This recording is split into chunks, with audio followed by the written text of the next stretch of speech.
ಸ್ನೇಹಿತರೇ ನಮಸ್ಕಾರ, ನಾನು ರವೀಂದ್ರ ಜೋಶಿ. ಈ ಬಾರಿಯ ಲೋಕಸಭಾ ಚುನಾವಣೆ ಹಲವಾರು ಅಚ್ಚರಿಗಳಿಗೆ, ಕೌತುಕಗಳಿಗೆ ಸಾಕ್ಷಿಯಾಗಿ ಹೋಯಿತು. ಈ ಬಾರಿ ಗಾಂಧಿ ಪರಿವಾರ ಸೋತು ಸುಣ್ಣ ಆಗಿಬಿಡತ್ತೆ ಅಂತ ಎಲ್ಲರೂ ಪರಿಭಾವಿಸಿದರು. ಸ್ವತಃ ಉತ್ತರ ಪ್ರದೇಶದ ಕಡೆ ತಲೆ ಹಾಕಿ ಮಲಗಲಿಕ್ಕೆ ರಾಹುಲ್ ಗಾಂಧಿ ಸಿದ್ಧರಿರಲಿಲ್ಲ. ವಯನಾಡನ್ನು ಆಯ್ಕೆ ಮಾಡ್ಕೋತಾರೆ, ಅವರ ತಾಯಿ ರಾಜ್ಯಸಭಾ ಸದಸ್ಯೆ ಆಗ್ತಾರೆ, ನಮಗೆ ಅಮೇಠಿ ಸವಾಸು ಬೇಡ, ರಾಯ್ಬರೇಲಿ ಸವಾಸು ಬೇಡ ಅಂತ ಸುಮ್ಮನೆ ಕೂತಿರ್ತಾರೆ. ಕೊನೆಯ ಗಳಿಗೆಯಲ್ಲಿ ರಾಯ್ಬರೇಲಿಯಿಂದ ರಾಹುಲ್ ಗಾಂಧಿ ಅನ್ಯಮನಸ್ಕನಾಗಿ ಮನಸ್ಸಿಲ್ಲದೆ ಹೋಗಿ ಚುನಾವಣೆ ನಿಲ್ತಾರೆ. ಆದರೆ ಫಲಿತಾಂಶ ಹೇಗಿರುತ್ತೆ ಅಂತಂದರೆ, ಇವರಿಗೆ ಇನ್ನಿಲ್ಲದ ಹಾಗೆ 2 ಕೋಡ್ಗಳು ಬರಲಿಕ್ಕೆ ಈ ಸರಿಯ ಫಲಿತಾಂಶ ಕಾರಣೀಭೂತ ಆಗತ್ತೆ. ಅದರ ಫಲಶ್ರುತಿ ಈಗ ವಯನಾಡ್ ಕ್ಷೇತ್ರವನ್ನು ರಾಹುಲ್ ಗಾಂಧಿ ತೊರೆತಾ ಇದ್ದಾರೆ. ಆ ಜಾಗಕ್ಕೆ ಅವರ ಸೋದರಿ ಪ್ರಿಯಾಂಕಾ ವಾಡ್ರಾ ಅಭ್ಯರ್ಥಿ ಆಗಲಿದ್ದಾರೆ. ನೋಡಿ ಎಂಥ ದುರಂತ ಈ ದೇಶದ್ದು. ಈ ದೇಶದ ಜನ ಭಾಳ ಪ್ರಜ್ಞಾವಂತರು ಅಂತ ನಾವು ಹೇಳ್ತೀವಿ. ಈ ದೇಶದ ಮತದಾರರನ್ನ ನಾವು ದಡ್ರು ಅಂತ ಪರಿಭಾವಿಸಬಾರದು ಅಂತ ಹೇಳ್ತೀವಿ. ಆದರೆ ಇದೇ ದೇಶದ ಅಮೇಠಿ ಕ್ಷೇತ್ರದಲ್ಲಿ ಸ್ಮೃತಿ ಇರಾನಿ ಅನ್ನುವಂಥ ಒಬ್ಬ ಹೆಣ್ಮಗಳು 10 ವರ್ಷ ನಿರಂತರವಾಗಿ ಜನರ ಜೊತೆ ಸ್ಪಂದಿಸ್ತಾ ಇರ್ತಾರೆ, ಅವರನ್ನು ಸೋಲಿಸ್ತಾರೆ. ಒಬ್ಬ ಕಾಂಗ್ರೆಸ್ಸಿನ ಗುಮಾಸ್ತ ಚುನಾವಣೆ ನಿಂತಿರ್ತಾರೆ. ಗುಮಾಸ್ತ ಅಂತಲೇ ಅವ್ರಿಗಿದ್ದದ್ದು, ಅವ್ರ ಕೆಲಸನೇ ಅಷ್ಟು. ಸೋನಿಯಾ ಗಾಂಧಿ ಅವ್ರ ಕಾನ್ಸ್ಟಿಟ್ಯೂನ್ಸಿನ ಅಮೇಠಿಯಿಂದ ರಾಯ್ಬರೇಲಿ ಹೋಗಿ ನೋಡ್ಕೊಳ್ಳೋ ಕೆಲಸ ಇದ್ದದ್ದು. ಆತನೇ ತನಗೆ ತಾನು ಹೇಳ್ಕೊಂಡಿದ್ದಾರೆ ಆ ಥರ ಅಂತ. ಅವ್ರನ್ನ ಗೆಲ್ಲಿಸ್ತಾರೆ, ನಿಜವಾಗಲೂ ಕೆಲಸ ಮಾಡಿದವ್ರನ್ನ ಸೋಲಿಸ್ತಾರೆ. ರಾಹುಲ್ ಗಾಂಧಿ ಉತ್ತರ ಭಾರತದ ಕಡೆ ತಲೆ ಹಾಕಿ ಮಲಗಬಾರ್ದು, ಉತ್ತರ ಭಾರತದಲ್ಲಿ ನಮಗೆ ಜನ ಪ್ರಜ್ಞಾವಂತರಲ್ಲ, ಮತ ಹಾಕುವುದಲ್ಲ ಅಂತ ವಯನಾಡಲ್ಲಿ ಗೆದ್ದಂಥ ಸಂದರ್ಭದಲ್ಲಿ ಉತ್ತರ ಭಾರತೀಯರನ್ನು ಬೈದಿದ್ರು ಆ ಮನುಷ್ಯ. ಅವರನ್ನು ಅದೇ ಕ್ಷೇತ್ರದಲ್ಲಿ ರಾಯ್ಬರೇಲಿಯಲ್ಲಿ ಗೆಲ್ಲಿಸ್ತಾರೆ. ಅಂದರೆ ಇದಕ್ಕೆ ಏನಂತ ಹೇಳ್ತೀರಿ? ಇನ್ನು ಪ್ರಿಯಾಂಕಾ ವಾಡ್ರಾನ ಚುನಾವಣಾ ಕಣಕ್ಕೆ ತರೋದಿಲ್ಲ ಗಾಂಧಿ ಪರಿವಾರದವರು. ಸೋನಿಯಾ ಗಾಂಧಿಗೆ ಪುತ್ರ ವ್ಯಾಮೋಹ ಜಾಸ್ತಿ ಅಂತ ಎಲ್ಲ ವಿಶ್ಲೇಷಕರು ಮಾತಾಡ್ತಾ ಇದ್ರು. ನಾವು ಹಲವಾರು ಸಂಚಿಕೆಗಳಲ್ಲಿ ಇದನ್ನು ಪ್ರಸ್ತಾಪ ಮಾಡಿದ್ದೇವೆ. ಯಾವುದೇ ಕಾರಣಕ್ಕೂ ಪ್ರಿಯಾಂಕಾ ವಾಡ್ರಾಗೆ ಅವಕಾಶ ಕೊಡೋದಿಲ್ಲ. ನಾವು ಕಳೆದ 15 ವರ್ಷದಿಂದ ನೋಡ್ಕೊಂಡು ಬಂದ್ವಿ. ಆಕೆಯನ್ನು ಪ್ರಚಾರಕ್ಕೆ ಬಳಸ್ಕೊಳ್ಳಲಾಗತ್ತೆ, ಮಹಾ ಕಾರ್ಯದರ್ಶಿ ಮಾಡಲಾಗತ್ತೆ, ಉತ್ತರ ಪ್ರದೇಶದ ಪ್ರಭಾರಿ ಮಾಡಲಾಗತ್ತೆ. ಆದರೆ ಸಕ್ರಿಯ ಚುನಾವಣೆಯಲ್ಲಿ ಆಕೆಯನ್ನು ಬಿಟ್ಕೊಡೋದಿಲ್ಲ. ಏಕೆಂದರೆ ಆಕೆ ಬಂದುಬಿಟ್ರೆ ಆಕೆ ಎಷ್ಟು ಅಗ್ರೆಸಿವ್ ಅಂದರೆ ರಾಹುಲ್ ಗಾಂಧಿ ಅಲ್ಲಿ ಸ್ಟನ್ ಆಗಿಬಿಡ್ತಾರೆ, ಅವ್ರಿಗೆ ಫೇಸ್ ಮಾಡಲಿಕ್ಕೆ ಆಗೋದಿಲ್ಲ ಅಂತ, ವೀಕ್ ಆಗ್ತಾರೆ, ದುರ್ಬಲರಾಗಿಬಿಡ್ತಾರೆ ರಾಹುಲ್ ಗಾಂಧಿ. ಆದ್ದರಿಂದ ಪ್ರಿಯಾಂಕಾ ವಾಡ್ರಾ ಮುಂದೆ ಬಿಡಬಾರ್ದು ಅಂತ ಎಲ್ಲರೂ ಮಾತಾಡ್ತಾ ಇದ್ದದ್ದು. ಈಗ ನೋಡಿದರೆ ಪ್ರಿಯಾಂಕಾ ವಾಡ್ರಾನನ್ನು ವಯನಾಡ್ ಕ್ಷೇತ್ರದಿಂದ ಸ್ಪರ್ಧಿಸಲಿಕ್ಕೆ ವ್ಯವಸ್ಥೆ ಮಾಡಿ, ಇನ್ನೇನಾದರೂ ಅನಿವಾರ್ಯತೆ ಬಂದದ್ದೇ ಆದರೆ ವಿಪಕ್ಷ ನಾಯಕಿಯನ್ನಾಗಿ ಆಯ್ಕೆಯನ್ನು ಮಾಡಿದ್ರು ನೀವು ಅಚ್ಚರಿ ಪಡಬೇಕಾಗಿಲ್ಲ. ಏಕೆಂದರೆ ರಾಹುಲ್ ಗಾಂಧಿ ಅವರಿಗೆ ಯಾವುದೇ ಕಾರಣಕ್ಕೂ ಹಿಟ್ ಆ್ಯಂಡ್ ರನ್ ಅಲ್ಲದೆ ಕೂತು ಫೈಟ್ ಮಾಡಿ ಸಕಾರಾತ್ಮಕವಾದಂಥ ವಿಪಕ್ಷ ನಾಯಕನಾಗುವಂಥ ಯಾವ ಮನಸ್ಥಿತಿಯೂ ಇಲ್ಲ. ಪ್ರತಿ ಬಾರಿಯೂ ಈತ ಲೋಕಸಭಾ ಸಂಸತ್ ಸಭೆ ನಡೆಯುವ ಸಂದರ್ಭದಲ್ಲಿ, ಸದನ ನಡೆಯುವ ಸಂದರ್ಭದಲ್ಲಿ ವಿದೇಶಕ್ಕೆ ಹೋಗುವಂಥ ಚಟ. ಒಂದೋ ಮುಂಚೆ ಹೋಗ್ತಾರೆ, ಇಲ್ಲ ಅದಾದಮೇಲೆ ಹೋಗ್ತಾರೆ. RTI ಪ್ರಕಾರ 1 ವರ್ಷದಲ್ಲಿ 65 ಬಾರಿ ವಿದೇಶ ಪ್ರವಾಸ ಮಾಡಿದಂಥ ವ್ಯಕ್ತಿ ರಾಹುಲ್ ಗಾಂಧಿ. ಆಮೇಲೆ ಯಾವ ವಿಪಕ್ಷ ನಾಯಕ ಎಲ್ಲ ಶ್ಯಾಡೋ ಪ್ರೈಮ್ ಮಿನಿಸ್ಟರ್ ರೀತಿಯಲ್ಲಿ ಎಲ್ಲ ಚಟುವಟಿಕೆಗಳಲ್ಲಿ ಪಾಲ್ಗೊಳ್ಳಬೇಕೋ ಅಂಥ ಫುಲ್ ಟೈಮ್ ರಾಜಕಾರಣ ಮಾಡಲಿಕ್ಕೆ ರಾಹುಲ್ ಗಾಂಧಿಗೆ ಆಗೋದಿಲ್ಲ. ಆತ ಏನಿದ್ರು ಬಾಯಿಗೆ ಬಂದ ಹಾಗೆ ಅದಾನಿನ ಅಂಬಾನಿನ ಬೈಬೇಕು, ಸಂವಿಧಾನದ ಕೆಂಪು ಪುಸ್ತಕ ತೋರಿಸ್ಬೇಕು, ಜನರನ್ನ ಮರಳು ಮಾಡಬೇಕು, ಟಕ್ ಅನ್ಬೇಕು, ಹೋಗ್ತಾ ಇರಬೇಕು. ಜವಾಬ್ದಾರಿಯಿಂದ ಕೂತು ಮಾಡೋ ಕೆಲಸ ಮಾಡಲ್ಲ. ಹಾಗಾದರೆ ಏನು ಮಾಡಬೇಕು? ಅಲ್ಲಿ ವಿಪಕ್ಷ ನಾಯಕನನ್ನು ಯಾವುದಾದ್ರೂ ಒಬ್ಬ ಬೆದರು ಬೊಂಬೆಯನ್ನು ತಂದು ಕೂಡಿಸಬೇಕು.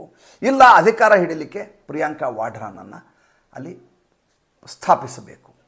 ಪ್ರಿಯಾಂಕಾ ವಾಡ್ರಾ ಅಂತಂದರೆ ಎಲ್ಲಿ ರಾಹುಲ್ ಗಾಂಧಿ ವೀಕ್ ಆಗ್ತಾರಂತ ಬಿಟ್ಟಿದ್ರು ಅಂತ ಪ್ರಾರಂಭದಲ್ಲಿ ಹೇಳಿದೆ. ಆದರೆ ಈಗ ಈ ಸ್ಥಿತಿ ಹೇಗೆ ಮಾಡಿದ್ದಾರೆ ಅಂದರೆ, ಯಾವ 99 ಸ್ಥಾನ ಬಂದ ತಕ್ಷಣ ನಮ್ಮ ಇಡೀ ಕುಟುಂಬ ರಾಜಕಾರಣ ಮಾಡಬೇಕು ಅಂತ ಸೋನಿಯಾ ಗಾಂಧಿಯವರ ಇಂಗಿತ ಇದೆ ಅಂತ ಮೇಲ್ನೋಟಕ್ಕೆ ಕಾಣುತ್ತೆ. ಪ್ರೈಮ ಫಸಿ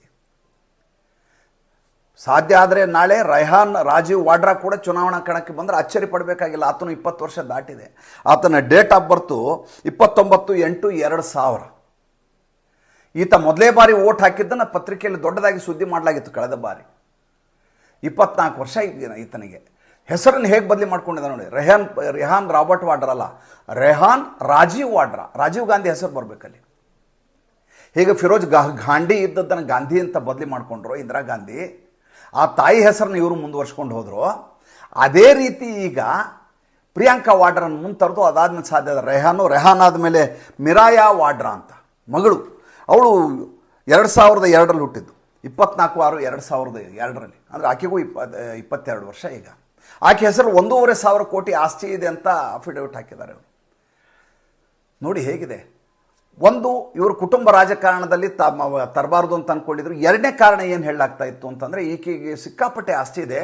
ರಾಬರ್ಟ್ ವಾಡ್ರಾ ಹೇಳ್ಕೊತಾ ಇದ್ದದ್ದು ಏನಂತಂದರೆ, ನಾವು ಪಾತ್ರೆ ಪಗಡೆ ಮಾರ್ಕೊಂಡಿದ್ದಂಥವ್ರು, ಒಂದು ಪೆಟ್ರೋಲ್ ಬಂಕ್ ಇದ್ದಂಥದ್ದು, ನಾವು ಜನಸಾಮಾನ್ಯರು, ನನ್ನ ಮೇಲೆ ಇಡಿ ಅವರು ಸುಮ್ಮನೆ ಸುಳ್ಳು ಕೇಸ್ಗಳನ್ನು ಹಾಕಿದ್ದಾರೆ. ನಾನು ವ್ಯವಹಾರ ಮಾಡ್ಕೊಂಡಿದ್ದಂಥ ಮನುಷ್ಯ, ನನ್ನ ಮೇಲೆ ಹಾಕಿರೋ ಕೇಸ್ಗಳೆಲ್ಲ ಸುಳ್ಳು, ಫರ್ಜಿ ಕೇಸ್ಗಳು, ನನಗಷ್ಟು ಆಸ್ತಿ ಇಲ್ಲ. ಈಗ ಪ್ರಿಯಾಂಕಾ ವಾಡ್ರಾ ಚುನಾವಣೆ ನಿಂತ ತಕ್ಷಣ ಅಫಿಡೇವಿಟ್ ಕೊಡಬೇಕಾಗತ್ತೆ. ಅಲ್ಲಿ ಸ್ಥಿರಾಸ್ತಿ ಎಷ್ಟು, ಚರಾಸ್ತಿ ಎಷ್ಟು ತೋರಿಸ್ಬೇಕಾಗತ್ತೆ. ತೋರಿಸಿದಾಗ ಇವ್ರ ಬಣ್ಣ ಬಯಲಾಗಿಬಿಡತ್ತೆ. ಹೀಗಾಗಿ ಈಕೆ ಚುನಾವಣೆಗೆ ನಿಲ್ಲಲಾರಳು ಅಂತ ಎಲ್ಲ ವಿಶ್ಲೇಷಕರು ಹೇಳ್ತಾ ಇದ್ದದ್ದು. ಆದರೆ ಗಾಂಧಿ ಪರಿವಾರ ಎಂಥ ಬುದ್ಧಿವಂತ ಇದೆ ಅಂದರೆ, ಗಾಂಧಿ ಅನ್ನಬಾರ್ದು, ನಕಲಿ ಗಾಂಧಿ ಅದು, ಎಂಥ ಬುದ್ಧಿವಂತ ಇದೆ ಅಂದರೆ, ಒಂದು ಸಣ್ಣ ಉದಾಹರಣೆ ಹೇಳ್ತೀನಿ ನಿಮಗೆ. ನೀವೇನಾದರೂ ಪ್ರಯಾಗರಾಜ್ ಹೋದರೆ, ನಮ್ಮ ತ್ರಿವೇಣಿ ಸಂಗಮ ಇರೋದಲ್ಲೇ, ಗಂಗಾ ಯಮುನಾ ಸರಸ್ವತಿ 3 ನದಿಗಳ ತ್ರಿವೇಣಿ ಸಂಗಮ, ಈ ದೇಶದ ಅತ್ಯಂತ ಪುಣ್ಯ ಸ್ಥಳ ಇದು. ಸರಸ್ವತಿ ನದಿ ಉಗಮಾಗಿದ್ದರಿಂದ ಕಾಣದೇ ಇಲ್ಲ ಮುಂದೆ ಅಲ್ಲಿ, ಗುಪ್ತಗಾಮಿನಿಯಾಗಿ ಹರಿದು ಬಂದು ಈ ಪ್ರಯಾಗರಾಜಲ್ಲಿ ಸೇರ್ಕೋತು. ಅದಕ್ಕೆ ಅಲಹಾಬಾದ್ ಅಂತ ಹೆಸರಿಟ್ಬಿಟ್ಟಿದ್ರು ನೋಡ್ರಿ. ಇವ್ರ ಫ್ಯಾಮಿಲಿ ಅಲ್ಲಿದ್ದು ಅಂಥೇಳಿ ಅಲ್ಲಿ ಒಂದು ಮನೆ ಇದೆ, ಆನಂದ್ ಭವನ್ ಅಂತೇಳಿ ಮನೆ ಹೆಸರು. ನೀವು ಯಾರೇ ಪ್ರಯಾಗರಾಜ್ಗೆ ಹೋದರೆ ತ್ರಿವೇಣಿ ಸಂಗಮದಲ್ಲಿ ಕೇಶಿ ಕೊಡ್ತಾರೆ, ಕೂದಲವನ್ನು ದಾನ ಮಾಡುವಂಥ ವೇಣಿದಾನ ಅಂತಾರೆ, ಮಾಡುವಂಥ ಒಂದು ಪ್ರಕ್ರಿಯೆ ನಡೆಯುತ್ತೆ. ಒಂದು ಹನುಮಾನ್ ಮಂದಿರ ಇದೆ, ಅಲ್ಲೆಲ್ಲ ಹೋದ್ಮೇಲೆ ಆನಂದ್ ಭವನಕ್ಕೆ ಕರ್ಕೊಂಡು ಹೋಗ್ತಾರೆ. ಜವಾಹರ್ಲಾಲ್ ನೆಹರು ಅವರ ನಿವಾಸ ಅಂತೇಳಿ ಅದನ್ನು ಇಂದಿರಾ ಗಾಂಧಿಯವರು ದಾನ ಮಾಡಿಬಿಟ್ಟಿದ್ದಾರೆ ಅಂತ ನಿಮಗೆಲ್ಲ ಟೂರಿಸ್ಟ್ಗಳಿಗೆ ಹೋದವ್ರಿಗೆ ಹೇಳ್ತಾರಲ್ಲಿ. ಅಂದರೆ ಗಾಂಧಿ ಕುಟುಂಬದವರು ದಾನ ಮಾಡ್ತಾರೆ ಅಂತ, ದಾನವೀರ ಶೂರ ಕರ್ಣರು ಇವರೆಲ್ಲ ಅಂತ. ನೋಡಿದರೆ ಇವ್ರದ್ದೊಂದು ಟ್ರಸ್ಟ್ ಇದೆ. ಆ ಟ್ರಸ್ಟ್ಗೆ ಚೇರ್ಪರ್ಸನ್ ಸೋನಿಯಾ ಗಾಂಧಿ ಇರ್ತಾರೆ.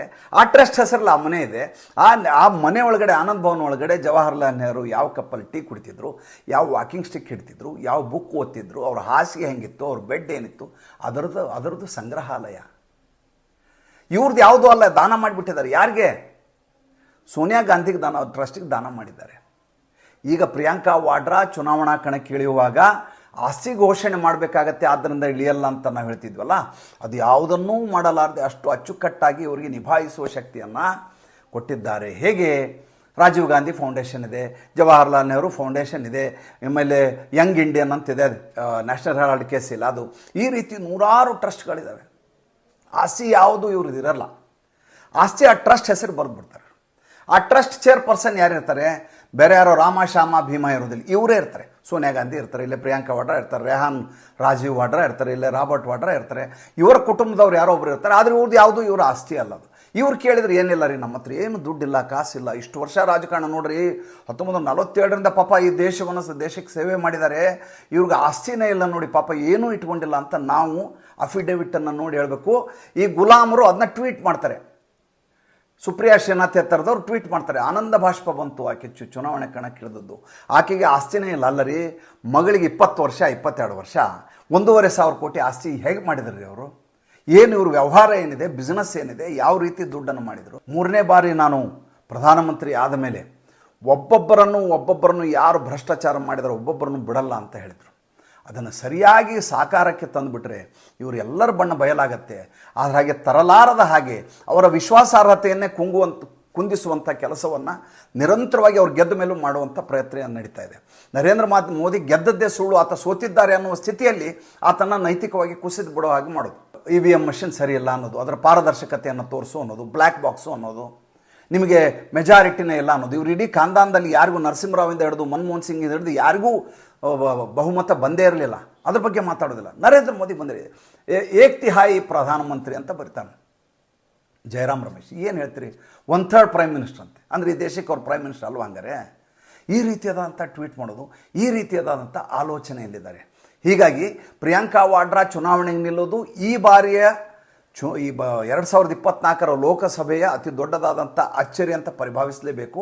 ಏಕೆಂದರೆ ಇವ್ರು ಯಾರು ಗೆಲ್ಲಲ್ಲ ಅನ್ನುವಂಥ ನಿರೀಕ್ಷೆಯಲ್ಲಿತ್ತು. ಭಾಳ ಅಂದರೆ ವಯನಾಡಲ್ಲಿ ಒಂದು ಗೆದ್ಕೊಂಡು ಹೋಗ್ತಾರೆ ರಾಹುಲ್ ಗಾಂಧಿ, ರಾಯಬರಲ್ಲಿ ಸಾಧ್ಯತೆ ತುಂಬ ಕಡಿಮೆ ಅಂತ ಹೇಳಾಗ್ತಾ ಇತ್ತು. ಆದರೆ ಅಲ್ಲಿಯ ಜನ ಯಾವ ರೀತಿ ಮತ ಕೊಟ್ಟರು ಅಂದರೆ, ನಾವೆಲ್ಲ ಇಷ್ಟೆಲ್ಲ ಮಾತಾಡಿದ್ದು ವ್ಯರ್ಥ, ಈ ದೇಶದಲ್ಲಿ ಗುಲಾಮಿ ಮನಸ್ಥಿತಿಯಿಂದ ನಾವಿನ್ನು ಹೊರಗೆ ಬಂದಿಲ್ಲ ಅನ್ನೋದಕ್ಕೆ ಜ್ವಲಂತವಾಗಿ ನಿದರ್ಶನ ನಿಲ್ಲುತ್ತೆ.